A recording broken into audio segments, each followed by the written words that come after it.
ये स्वाभाविक स्मरण नहीं करेंगे प्रियालाल का, प्रभु का, ये स्वाभाविक विषय का स्मरण करेंगे। यह सर्वदा असत पथे, ये असत मार्ग में दुर्वासना मम सदा परिकर्षयन्ति। जैसे हमारे हृदय में भी दो भाव रहते हैं, एक रहती कुमति जनित भाव और एक सुमति जनित। जहां सुमति तहां संपत्ति नाना, जहां कुमति तहां विपत्ति निदान। जहां कुमति होती है वहीं विपत्ति, और जहां सुमति होती है वहीं संपत्ति। चाहते हो संपत्ति और प्रयोग करते हो कुमति का, तो कैसे हो सकता है? सिद्धांत समझो। इंद्रियां सदैव गलत मार्ग में जाने के लिए उत्साहित रहती हैं। अब आपने माना कि हम भक्ति मार्ग के पथिक हैं, थोड़ा जल चढ़ा दिया, अगरबत्ती लगा दी, धूप लगा दिया, कुछ पाठ कर लिया, लेकिन इंद्रियों का जो प्रवाह असत मार्ग में है आपने नहीं रोका, तो बहुत काल तक ये करने पर आपको जब अनुभव में नहीं आएगा तब आप कहोगे ये सब केवल कहने सुनने की बातें हैं। लेकिन भक्ति का रंग इन क्रियाओं से आंतरिक आना चाहिए। आंतरिक भक्ति का रंग आए बिना अनुभव कौन करेगा? तुम्हारा देह अनुभव करेगा क्या? जो अनुभव करने वाले यंत्र हैं वो तो विषय की तरफ प्रवाहित हो रहे हैं, विषय की तरफ धावित हो रहे हैं, असत मार्ग में जाकर विषयों का भोग कर रहे हैं। तो भगवदानंद बिना पवित्र हुए कैसे अनुभव में आएगा? ये असत बुद्धि का निर्णय है, ये कुमति का निर्णय है। ऐसी कुमति को भगवान से प्रार्थना करो कि दबा करके हमारे अंदर सुबुद्धि प्रकाशित हो, सुमति प्रकाशित हो। ये केवल स्वार्थ बुद्धि में भटकने वाले एक दो लोटा जल चढ़ा दिया, फिर उसका परिणाम सोचते हैं कि पूरा का पूरा पाप जो हमने किया वो सब नष्ट हो जाए, पूरा का पूरा अमंगल नष्ट हो जाए और हम खूब विषयों को भोगे मनमानी। फिर ऐसा नहीं होता। जब एक साधारण रोग की निवृत्ति के लिए सद्वैद्य का आश्रय, उसके दिए हुए औषधि पर विश्वास और बताए हुए परहेज से, तो बहुत काल सेवन पर वो असाध्य रोग भी शासन में आ जाता है, उसको भी पीड़ा रहित किया जा सकता है। आपका तो अनंत जन्मों का भव रोग है। आप इंद्रियों को मनमानी भोगों में लगाए हुए हैं और सोचते हैं कि मैं भगवान का भजन करता हूं, आश्रय लिए हूं, चमत्कार क्यों नहीं प्रकट हो रहा? कहां चमत्कार प्रकट करना चाहते हो? यही प्रकट होता है इंद्रियों में, मन में, बुद्धि में। क्या? अभी सतमार्ग को ग्रहण कर लिया, भूल न देह कुमारग पाऊं, ये चमत्कार है। अब हृदय अशांति का त्याग करके शांति की तरफ बढ़ रहा है, सुंदर विचार आ रहे हैं, दूसरों को सुख पहुंचाने वाली चेष्टाएं हो रही, सबके प्रति करुणा का भाव आ रहा है, दया का भाव। किसी को दुखी देख करके हमारा हृदय व्याकुल हो जाए, इसका दुख दूर कैसे, ये चमत्कार प्रकट हो रहा है। आसुरी प्रवृत्ति नष्ट हो रही, दैवी संपदा बढ़ रही, ये भक्ति का लक्षण है।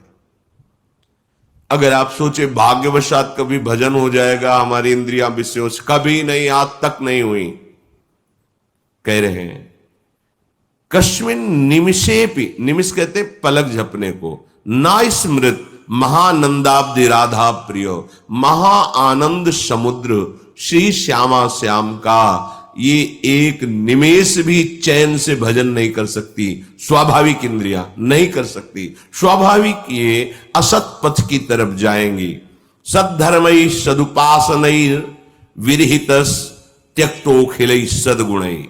जब हमारी इंद्रियां विषयों की तरफ धावित होती हैं तो सत उपासना नहीं बनती। आप कहते जरूर हैं कि मैं आराधना कर रहा हूं, लेकिन वो सिद्धांत से नहीं है, सदुपासना नहीं है।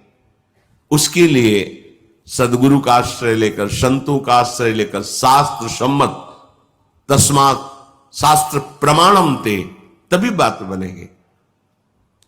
खेती तैयार नहीं की, ऐसे ही बीज फेंक दो, उर्वरक नहीं लगाया है, उस बीज के अंकुरण की योग्य भूमि नहीं की है, फसल मिल जाएगी ऐसे। जब साधारण प्राकृतिक फसल ऐसी नहीं मिलती तो परमानंद की अनुभूति ऐसे कैसे हो जाएगी? मलिनताकरण, विषय भोग, अधर्म पूर्वक मनमानी आचरण और भगवदानंद की अनुभूति। जब तक आप सत मार्ग का अनुसरण नहीं करते तब तक वो शुभ क्रियाएं हो सकती हैं, वो भागवत धर्म नहीं हो सकता। और शुभ क्रियाएं एक ऐसे ऐसे पाप होते कि एक क्षण में हजारों करोड़ों शुभ क्रियाएं तुम्हारी नष्ट हो जाएंगी, तुम्हें पता भी नहीं चलेगा। वाणी के द्वारा किसी संत की निंदा, वैष्णव की निंदा, या ऐसे बहुत से अपराध हैं। अगर सत मार्ग के पथिक हो तो हर समय सावधानी रहेगी। ये अज्ञानी जन समझते नहीं, बस आरोप कर देते। काल ही कर्म ईश्वर ही मिथ्या दोष लगाए। किसको माना था अपना?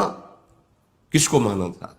साधन अगर सिद्धांत से नहीं करोगे तो अज्ञान का अंधकार नष्ट नहीं होगा, फिर समझ ही नहीं पाओगे भगवदानंद क्या है। अरे बड़े बड़े ज्ञान मार्ग में चलने वाले ज्ञानियों को भी ये मोहित कर ले ऐसी भगवान की माया। तुम तो साधारण जीव हो।